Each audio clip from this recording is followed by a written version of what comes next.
It's strange how something can feel so certain at the beginning, so easy, so natural, like you don't have to question anything, like everything just makes sense without you having to think about it. And then slowly, without a clear moment, without something obvious you can point to, it starts to change in ways you don't fully notice at first, because it doesn't feel like something big, it doesn't feel like something you should be worried about, it just feels a little different, like the energy isn't exactly the same. Like something that used to feel effortless now takes just a little more effort. And at first, you don't think much of it. You tell yourself it's normal, that things can't always feel the same, that people get busy, that life happens. And you hold on to that explanation because it's easier than questioning something you don't want to believe is changing. So you keep showing up the same way, you keep talking the same way, you keep putting in the same energy.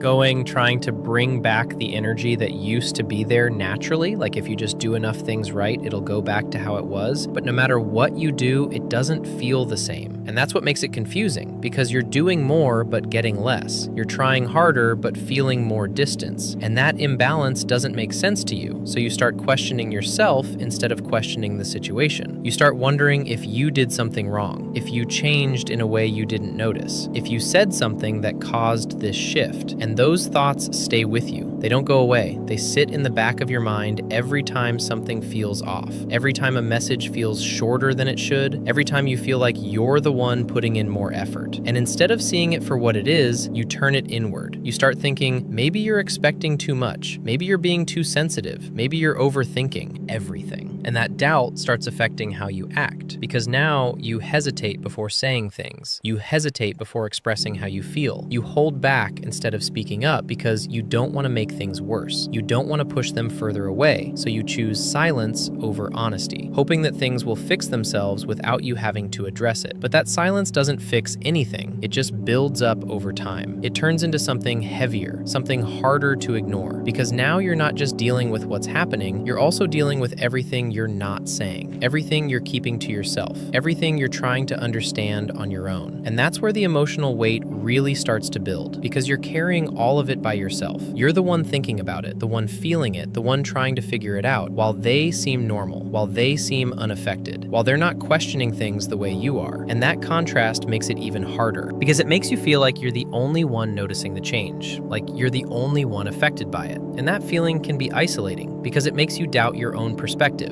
It makes you wonder if maybe you're imagining things, if maybe you're creating a problem that isn't really there. And that thought is easier to accept than the idea that something real is changing in a way you can't control. So you hold on to it. You convince yourself that it's just in your head, that everything is fine, that you just need to relax and not think so much. But no matter how much you try to convince yourself of that, the feeling doesn't go away. It just comes back in different ways. In moments where you notice the lack of effort, in moments where you feel the difference in energy, in moments where something that used to feel natural now feels forced. And that's when it becomes harder to ignore, because it's not just one thing, it's a pattern, something that keeps repeating in ways that are hard to dismiss. And the more you see it, the more it affects you, because now you're not just reacting to what's happening, you're anticipating it. You're expecting things to feel off before they even happen. And that changes how you experience everything, because now, instead of enjoying the moment, you're analyzing it. Instead of feeling present, you're thinking about what it means. And that kind of constant awareness is exhausting, because it doesn't let you relax. It doesn't let you feel secure. It keeps you in a state where everything feels uncertain. Everything feels like it could change at any moment. And that uncertainty is what slowly wears you down, because it makes you question everything. Not just them, but yourself, your worth, your place in their life, whether you matter the same way you used to, whether you're enough the way you are. And those thoughts can be heavy, because they make you look at yourself differently. They make you doubt things you never doubted before. And that's where you start losing parts of yourself without realizing it. Because instead of asking why the situation feels wrong, you start asking what's wrong with you. Instead of questioning the change, you start questioning your reaction to it. And that shift is subtle but important, because it changes how you deal with everything. It makes you adjust instead of confront. It makes you accept instead of question. And over time, that adjustment becomes your new normal. Something you get used to even though it doesn't feel right. Something you accept because you don't want to face the alternative. And that's what keeps you there. Not just the situation situation itself, but your willingness to stay in it even when it's not giving you what you need. Because leaving would mean accepting that something is over, that something isn't what you thought it was. And that's a reality you're not ready to face yet. So instead, you stay in that in-between space, where things aren't good, but they're not completely gone either, where you're still holding on even though you can feel it slipping away. And that's one of the hardest places to be, because it keeps you stuck in a cycle where nothing really changes, but everything feels different. And the longer you stay there, the heavier it becomes, until you reach a point where you can't ignore it anymore, where the feeling becomes too strong to push aside, where you start realizing that this isn't just a phase, this isn't just something temporary, this is something that's been building for a while, something that's slowly turning into something you can't pretend isn't happening anymore. And that realization is what changes everything, even if you're not ready to act on it yet. At some point, the feeling stops being something you can ignore and starts becoming something you notice in everything. Not all at once, not in a way that hits you suddenly, but in a way that slowly becomes part of how you experience every interaction, like something in the background that you can't turn off anymore. And the more you notice it, the harder it becomes to pretend that nothing is wrong. Because now it's not just a thought, it's a pattern. It's something that keeps showing up in ways that feel too consistent to be random. And that's when the confusion starts turning into something heavier, because now you're not just wondering if something is off, you're starting to believe that it is, even if you don't fully understand what it is yet. And that belief changes how you react to everything. Because instead of going into conversations without thinking, you start going into them with awareness, with a quiet expectation that something might feel different again. And that expectation makes it harder to just be present, because now part of your mind is always paying attention, always analyzing, always looking for signs that confirm what you're starting to feel. And the more you look, the more you find. Not necessarily because things are getting worse, but because you're finally seeing what's been there for a while. Things you didn't fully notice before. Things you brushed off because they didn't seem important at the time. Like how they don't ask about your day the same way, how they don't seem as interested in what you're saying, how conversations don't go as deep as they used to. And those changes might seem small on their own, but together they create a difference that's hard to ignore. A difference that makes everything feel slightly disconnected, like you're talking but not really being heard, like you're there but not really being seen the same way. And that feeling starts to affect you in ways you didn't expect, because it's not just about them anymore. It's about how this change makes you feel about yourself, about your place in their life, about whether you matter the same way you used to. And that's where the self-doubt starts creeping in. Not in an obvious way, but in small thoughts that build over time. Thoughts like, maybe you're asking for too much. Maybe you're expecting something unrealistic. Maybe this is just how things are supposed to be after a while. And those thoughts can be convincing, because they give you a reason to stay. They give you a way to explain what you're feeling without having to face the possibility that something might actually be wrong. So you hold on to them. You let them shape how you see the situation. And instead of questioning what's happening, you start questioning yourself. You start wondering if you're the problem, if you're the one overthinking everything, if you're the one making something out of nothing. And that shift is subtle but important, because it changes how you deal with everything. It makes you less likely to speak up, less likely to express how you feel, less likely to confront the situation, because you don't trust your own perception anymore. You don't trust that what you're feeling is valid. So you keep it to yourself, you push it down, you tell yourself it's not worth bringing up, that it's better to just let things be. But the problem is, letting things be doesn't make the feeling go away. It just keeps it inside. It keeps it building. It turns it into something heavier over time, because every time you notice something and choose not to address it, it adds to that weight. It adds to that quiet frustration that you don't fully express but still feel. And eventually, that frustration starts to show up in other ways, in how you think, in how you react, in how you feel even when you're not talking to them. Because now it's not just about individual moments, it's about the overall feeling that something isn't right, something isn't balanced, something isn't giving you what you need. And even if you don't fully admit that to yourself yet, you can feel it. You can feel the difference between what it used to be and what it is now. And that difference is what makes everything harder, because it gives you something to compare it to. It reminds you of how it felt before, how easy it used to be, how natural it used to feel. And that memory keeps you holding on. It keeps you hoping that maybe things can go back to that if you just give it more time. If you just try a little harder, but at the same time, the present reality is showing you something else, something that doesn't match that memory, something that feels distant, inconsistent. And that contradiction is what keeps you stuck, because you don't know which one to believe, the past that felt real or the present that feels different. And that uncertainty is exhausting, because it doesn't give you a clear direction. It doesn't tell you what to do. It just leaves you in that in-between space where you're constantly trying to figure things out without without having enough clarity to make a decision. And the longer you stay in that space, the harder it becomes to get out of it, because it becomes your new normal, something you get used to even though it doesn't feel right, something you accept because you don't want to face the alternative. And that's what makes it so difficult, because it's not just about what's happening, it's about your willingness to stay in it even when it's not giving you what you need. And that willingness doesn't come from weakness, it comes from care. It comes from not wanting to lose something that once meant a lot to you. It comes from holding on to the idea that maybe it can still work, even when everything is slowly showing you that it might not. And when that feeling settles in enough that you can't ignore it anymore, your first instinct isn't to let go, it's to fix it, because that's what makes sense to you. If something feels off, you try to understand it. If something is slipping, you try to hold on to it tighter. So instead of stepping back, you lean in. You start trying more without even realizing how much you're changing your behavior. You start replying faster, putting more thought into what you say, trying to keep conversations interesting, trying to bring back the energy that used to be there naturally. Like if you just do enough things right, if you just show enough effort, things will shift back into place. And at first it feels like the right thing to do. It feels like you're being patient, like you're giving it a chance, like you're doing what you're supposed to do when you care about something. But the more you try, the more you start noticing that it's not really changing anything. Because no matter how much you give, the response doesn't feel the same. The energy doesn't match. And that's where the imbalance starts becoming harder to ignore. Because now it's not just something you feel, it's something you can see. You can see how much you're putting in compared to what you're getting back. You can see how often you're the one initiating, how often you're the one keeping things going. And that realization doesn't feel good. It feels frustrating in a quiet way. Because it doesn't come with anger, right? It comes with confusion, with the question of why. Why does it feel like you're the only one trying this hard? Why does it feel like something that used to be mutual now feels one-sided? And that question stays with you. It follows you through every interaction, every moment where you feel the difference. And instead of stepping back, you try to close that gap even more. Because you think maybe if you just do a little more, if you just give a little more, things will balance out again. But they don't. They stay the same. And that's when the effort starts turning into something heavier, something that doesn't feel natural anymore, something that feels like work. And that's a strange feeling, because something that once felt easy now feels like something you have to maintain, something you have to think about, something you have to put energy into just to keep it from fading further. And that's not something you expected. It's not something you wanted, but it's something you find yourself doing anyway, because you don't want to lose it. You don't want to be the one who lets it fall apart. So you keep going, you keep trying, even when it starts to feel draining, even when it starts to feel like you're putting in more than you're getting back. And that's where the internal conflict really starts to build, because part of you knows that something isn't right, that this isn't how it's supposed to feel. But another part of you keeps pushing that thought aside, keeps telling you to be patient, to not give up, to keep trying a little longer. And those two sides don't agree. They pull you in different directions. One telling you to step back, the other telling you to hold on tighter. And that back and forth becomes exhausting, because it keeps you stuck in a cycle where you're constantly trying to decide what to do without ever fully committing to either option. And while you're in that cycle, something else starts happening that you might not notice right away. You start changing how you see yourself, because when your effort isn't being matched, when your energy isn't being returned the same way, it's hard not to take that personally. Even if you tell yourself not to, even if you try to separate yourself from it, it still affects you. It still makes you question things, like whether you're enough, whether you're doing something wrong, whether there's something about you that's causing this shift. And those thoughts can be dangerous, because they turn the focus away from the situation and onto you. They make you feel like you need to fix something about yourself, instead of recognizing that maybe the situation itself isn't balanced anymore. And that shift in perspective is what keeps you trying longer than you should. Because instead of stepping back and asking why things feel one-sided, you start asking what you can do to make it feel equal again. And that question leads you to give more, to try more, to adjust more. And the more you adjust,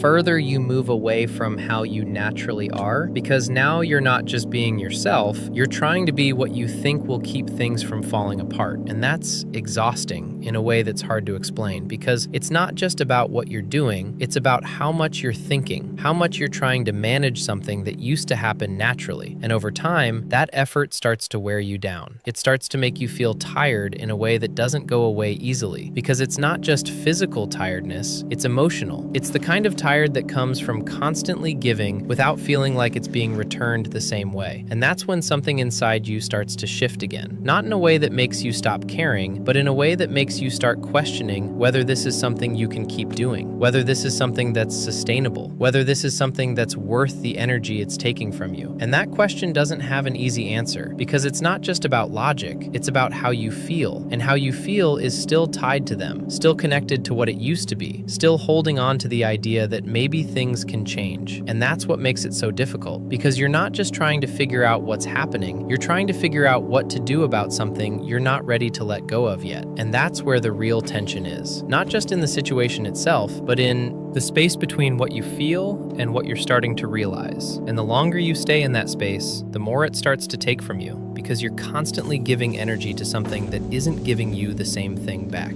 And at some point, whether you're ready for it or not, that imbalance becomes something you can't ignore anymore. Something that forces you to start seeing things for what they are, not just what you hoped they would be. And after a while, all that effort you've been putting in, all that thinking, all that adjusting, it starts catching up to you in a way you didn't expect. Because at first, you don't notice how much it's taking out of you. You just keep going, you keep trying, you keep showing up the same way. But slowly, it starts feeling heavier, like something that used to come naturally now feels like something you have to push yourself to do. And that shift is hard to accept, because it doesn't match how you feel about them. You still care, you still want it to work, you still feel connected in a way that makes you want to keep trying. But at the same time, you can feel how tired you're becoming, how much energy it's taking just to maintain something that used to exist without effort. And that's where the emotional exhaustion really starts. Not all at once, but gradually, through small moments where you notice you don't have the same energy to keep conversations going, where you hesitate before reaching out, where you feel a kind of weight when you think about interacting. Not because you don't want to, but because you already know how it's going to feel. You already know it's not going to be the same. And that anticipation makes it harder, because it takes away the ease that used to be there. It turns something that once felt comforting into something that feels uncertain. And that uncertainty is draining in a way that's hard to explain, because it's not just about what's happening, it's about how much you're thinking about it, how much you're trying to manage your expectations, how much you're trying to stay okay with something that doesn't feel okay. And that constant effort starts to wear you down. It starts to show up in how you feel even outside of the situation. In moments where you're alone, where you catch yourself overthinking things you can't control, replaying conversations, analyzing tone, wondering if you said the wrong thing or if you should have said more or less. And those thoughts don't just stay in one place. They follow you. They become part of your day without you even realizing it. And that's when it starts affecting you more deeply. Because now it's not just something you deal with when you're talking to them, it's something that stays with you even when you're not. It becomes part of how you think, part of how you feel, part of how you see yourself. And that's where the self-blame starts becoming stronger. Because when something feels this draining, when something feels this off, it's hard not to look for a reason. And when you don't have a clear answer, you start creating one. You start thinking maybe it's something you did, maybe it's something about you, maybe you're too much or not enough in some way. And those thoughts can be convincing because they give you a sense of control. They make it feel like if you just change something about yourself,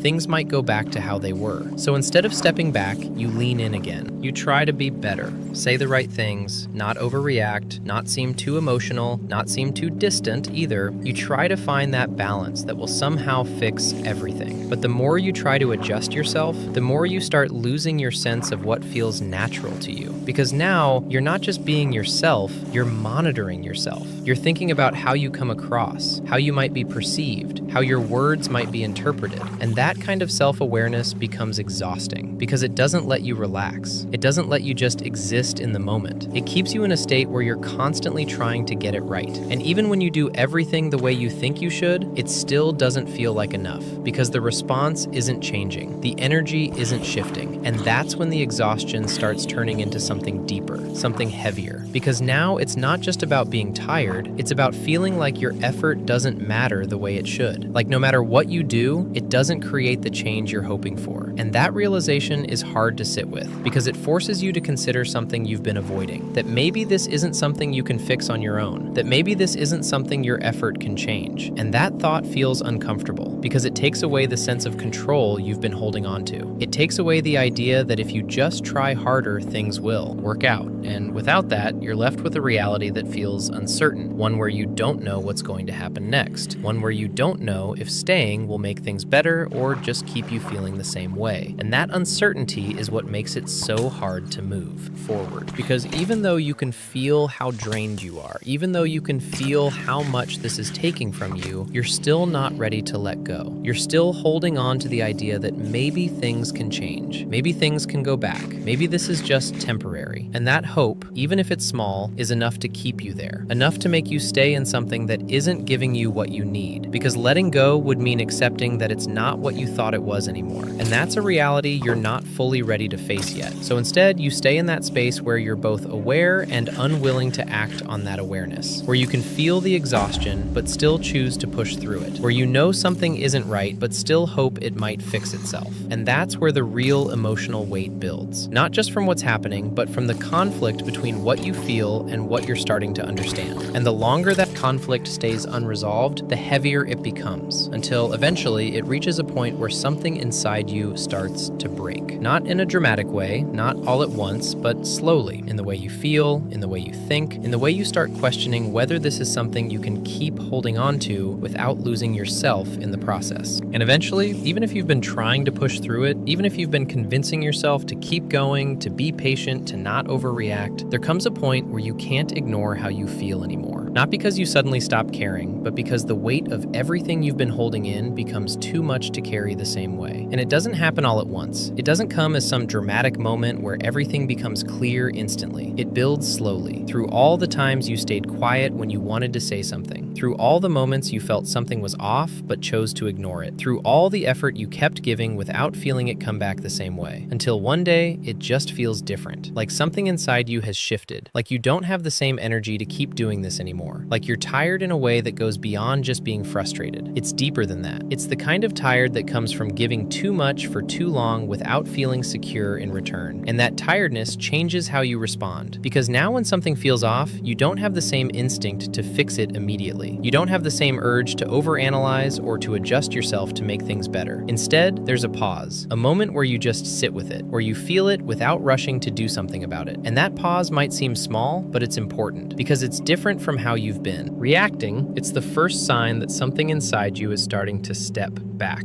starting to create distance, even if you don't fully realize it yet. And that distance doesn't mean you've stopped caring, it just means you're starting to recognize that you can't keep carrying everything on your own, that you can't keep being the only one trying to hold something together. And that realization is uncomfortable, because it forces you to look at the situation more honestly. It forces you to see the imbalance in a way you can't ignore anymore. And once you see it that clearly, it becomes harder to keep pretending that things are fine, harder to keep making excuses for why it feels the way it does, harder to keep telling yourself that if you just try a little more, things will change. Because now you're starting to understand that your effort hasn't been the issue, that you've already been trying, already been giving, already been adjusting, and it hasn't created the change you were hoping for. And that realization shifts the focus away from what you can do and toward what is actually happening. And what's actually happening doesn't feel good. It feels one-sided. It feels inconsistent. It feels like something that's slowly taking more from you than it's giving back.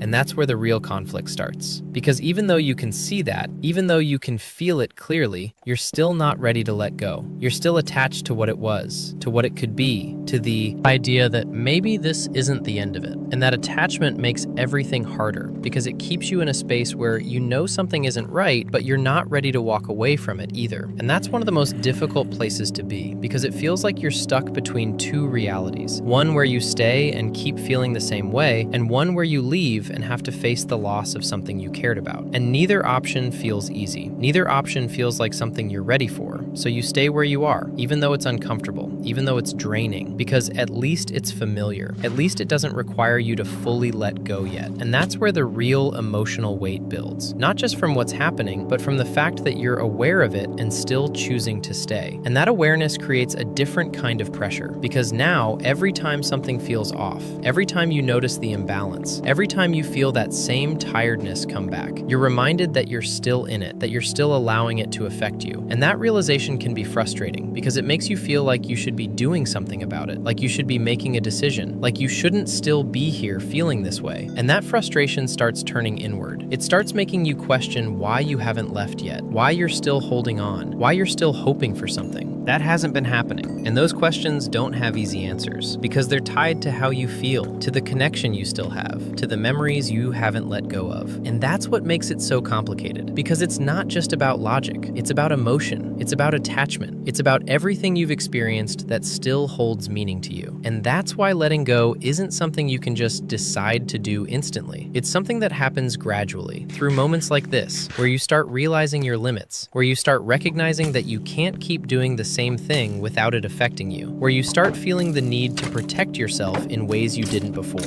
And that need doesn't come from a lack of care. It comes from being drained, from being tired of feeling uncertain, from being tired of trying to maintain something that isn't meeting you halfway. And that's where the shift really begins. Not in a dramatic decision, not in a clear ending, but in the quiet realization that you can't keep going like this, even if you don't know exactly what you're going to do about it yet. And once you reach that point where you realize you can't keep going the same way, something begins to change in how you show up. Not in a dramatic way that anyone else would immediately notice, but internally, in the way you think, in the way you respond, in the way you start holding yourself back just a little more than you used to. Because now there's a part of you that's trying to protect you, a part of you that's tired of feeling the same kind of disappointment over and over again. And that part doesn't want to keep putting you in a position where you're constantly hoping for something that isn't showing up the way you need it to. So instead of leaning in the way you used to, you begin to pull back, slowly, carefully, almost without realizing it at first. And that pullback doesn't come from not caring, it actually comes from caring too much for too long without feeling secure in return. It comes from reaching a point where your emotions can't keep carrying the same weight without something inside you adjusting. And that adjustment feels strange because it goes against everything you've been doing up until now. You've been trying, giving, holding on, and now suddenly you're doing less, thinking less about how to fix things, reacting less to the small changes that used to affect you so much. And that difference can feel unfamiliar, almost uncomfortable, because you're not used to stepping back. You're used to being involved, to being emotionally invested in every detail. And now there's a distance that wasn't there before.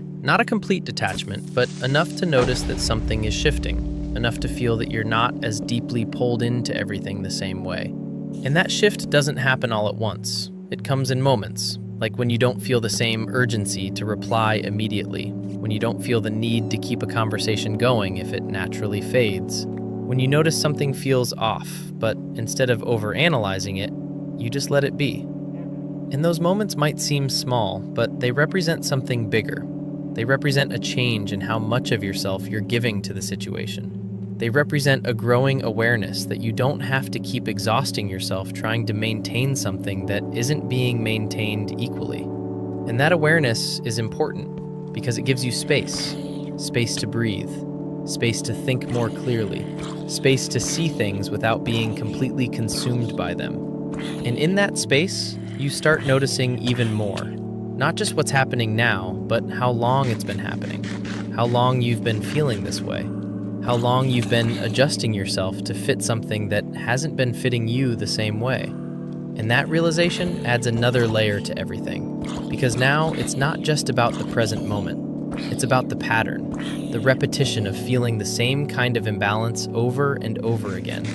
And once you see that pattern clearly, it becomes harder to ignore it, harder to dismiss it as something temporary, because it's been consistent. It's been showing up in ways that are too familiar to overlook. And that's when the emotional detachment starts becoming more intentional. Not in a way where you're forcing yourself to stop caring, but in a way where you're choosing not to invest as deeply in something that hasn't been giving you the same level of certainty. And that choice doesn't come easily. It comes with hesitation, with moments where you question whether you're doing the right thing, with moments where you feel the urge to go back to how you were before. before, to try again, to put in more effort, to not give up. And sometimes you might even give in to that urge. Sometimes you might go back to trying the way you used to, hoping that maybe this time something will change. But when it doesn't, when things stay the same, it reinforces what you've been starting to realize. It reminds you why you began pulling back in the first place. And that reinforcement makes it easier, little by little, to continue creating that distance. Even if it still feels unfamiliar, even if it still feels like something you're not fully comfortable with yet, because you're not used to choosing yourself in this way. You're not used to prioritizing your own emotional well-being over maintaining a connection, especially one that still means something to you. And that's what makes this stage so complicated, because you're not just dealing with the situation itself, you're also dealing with the shift in how you see yourself within it. You're learning how to step back without feeling like you're doing something wrong. You're learning how to not overextend yourself without feeling guilty. You're learning how to let things be without trying to control the outcome. And those lessons don't come naturally at first. They come through experience, through moments where you choose not to react the way you used to, through moments where you allow yourself to feel the discomfort of not trying to fix everything. And that discomfort can be difficult because it feels like you're doing less, like you're not fighting for something you once cared deeply about. But in reality, what you're doing is creating balance. You're no longer putting all the effort on your side. You're allowing things to show themselves as they are without constantly trying to influence them. And that shift is what eventually leads to clarity. Because when you stop forcing things, when you stop trying to control how everything unfolds, you begin to see it more honestly, more objectively, without the layer of effort that was covering the reality before. And that clarity can be both freeing and painful at the same time, because it shows you things you didn't want to fully accept. It shows you how the connection has changed, how the energy has shifted, how the effort hasn't been the same. And even though part of you might still wish it was different, another part of you is starting to accept it for what it is, not because you want to, but because you can't ignore it anymore.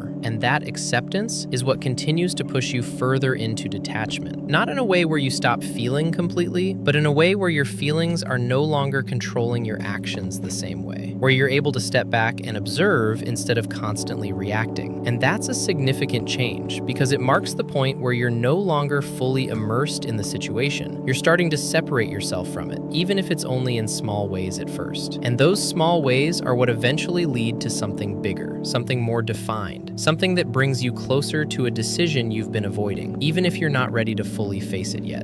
And after enough time passes in that space where you've been slowly pulling back, where you've been creating distance without fully cutting anything off, something starts to become clearer in a way that you can't really ignore anymore. Because now you're not looking at things through the same lens you were before. You're not looking at them through hope or expectation or the version of what you wanted things to be. You're starting to see things more as they are. And that shift changes everything because it removes the confusion that kept you stuck for so long. It removes the constant questioning of whether you were overthinking or misreading things and replaces it with something more grounded, something more certain, even if that certainty doesn't feel good, because what you're starting to see isn't what you hoped for. It's not the version of the connection you were holding on to. It's the reality of what it has become. And that reality doesn't come with one big moment. It comes through small realizations that build on each other, like noticing that the effort hasn't been consistent for a while, noticing that the way you've been feeling hasn't been temporary, noticing that the imbalance you kept trying to ignore has actually been there the entire time. And those realizations start forming a clearer picture, one where things begin to make more sense, not in a comforting way, but in a way that removes the uncertainty, in a way that answers the questions you kept asking yourself without needing anyone else to say anything. And that clarity can feel heavy because it confirms something you didn't want to fully accept before. It confirms that this isn't just a phase, that this isn't something that's going to fix itself if you just wait long enough. It confirms that what you've been feeling has been valid, that the discomfort, the exhaustion, the imbalance, all of it was real. And that realization comes with a mix of emotions, because on one hand, there's a sense of relief in finally understanding what's been happening, in no longer feeling like you're imagining things. But on the other hand, there's a kind of sadness that comes with it, because now you can't go back to not knowing. You can't go back to believing that things are going to return to how they were, because you've seen too much, you've understood too much. And that understanding changes how you feel moving forward. Because now when something happens, you don't interpret it the same way. You don't give it the same benefit of the doubt. You don't automatically assume it's temporary. You see it for what it is. And that makes it harder to stay emotionally invested the same way. Not because you don't care, but because your expectations have shifted. Your perspective has shifted. And with that shift comes a different kind of emotion emotional response. One that's less reactive, less hopeful, more grounded in reality. And that grounding is what starts creating a deeper level of detachment. Because you're no longer holding on to something that isn't there in the same way. You're no longer trying to force meaning into something that has already shown you what it is. And that doesn't mean it doesn't hurt. It just means the pain is different now. It's not the confusion, the overthinking, the constant questioning. It's a quieter kind of pain, one that comes from acceptance, one that comes from understanding that something you cared about isn't what you thought it was anymore. And that kind of acceptance is hard, because it doesn't give you something to fix. It doesn't give you a way to change the outcome. It just asks you to sit with the truth of the situation. And that truth isn't always what you want it to be. It's not always something that feels fair, but it's something you can't ignore anymore. And once you reach that point, once you fully see things for what they are, something inside you begins to shift more permanently. Not in a way where you suddenly stop feeling everything, but in a way where your attachment starts to loosen, where your need to hold on to it starts to fade. Because you understand now that holding on isn't going to bring it back. That trying harder isn't going to change what has already been happening. And that understanding makes it easier, little by little, to let go of the version of things you were holding on to. Even if you're not fully letting go of the person yet. Even if you still care.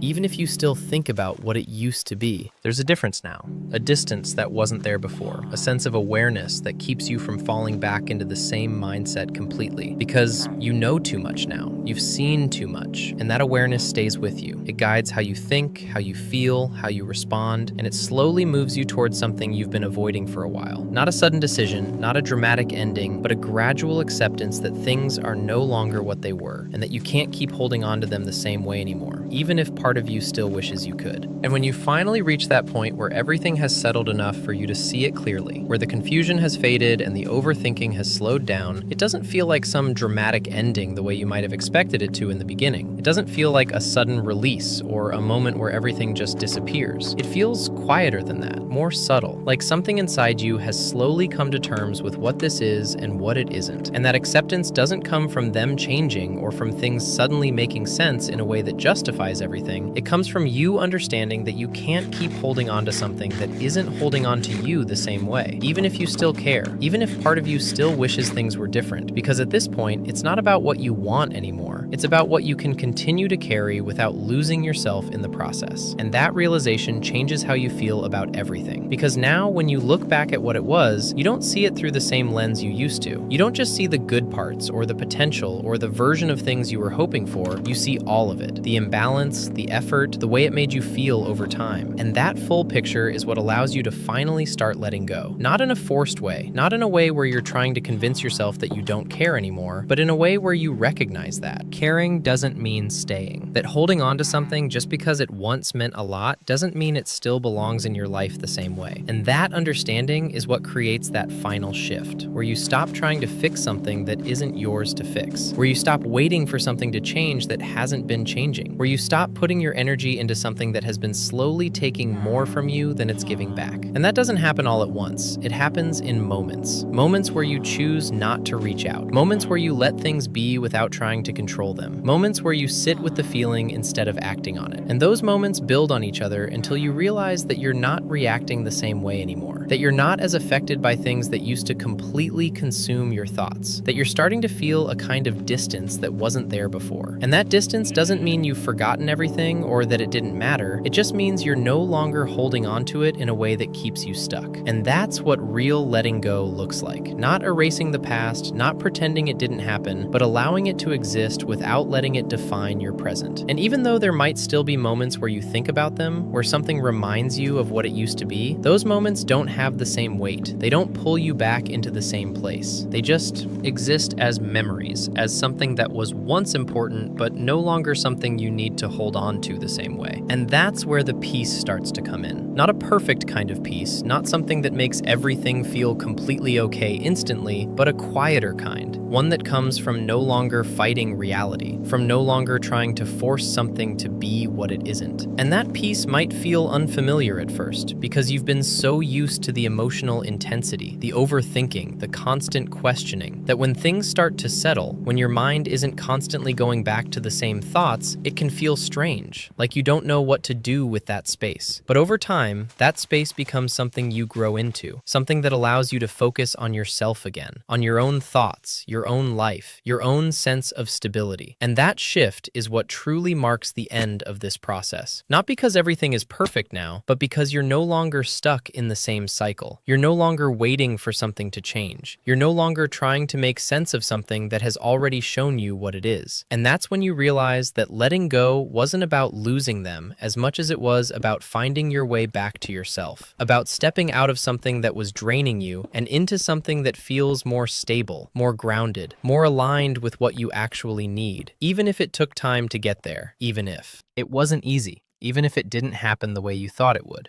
And that realization is what stays with you, not as something that hurts, but as something that teaches you, something that changes how you see things moving forward, something that reminds you that you don't have to hold on to something just because it once meant everything to you, especially when it no longer gives you what you need. And that's how you finally move forward. Not by forgetting, not by forcing yourself to feel differently, but by accepting what is and choosing yourself in a way you might not have before.